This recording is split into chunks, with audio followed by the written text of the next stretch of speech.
مباشرين قسموا على 4 مساجد. جاي اصلي على المسجد الاقصى لانه كانوا في تسهيلات فوق ال 55 وانا عمري 60.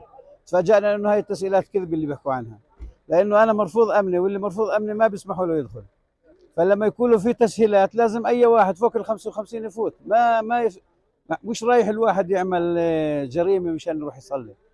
فما في تسهيلات، التسهيلات هاي ال 55 اي واحد قانون عندهم اللي عمره فوق ال 55 حتى على داخل الخط الاخضر بيدخل في اي وقت. بعدين اللي معاهم تصريح، حتى في ناس في معاهم تصريح بحث عن عمل في يوم الجمعة ما بدخلوهم. وين التسهيلات اللي بيحكوا عنها؟ هاي التسهيلات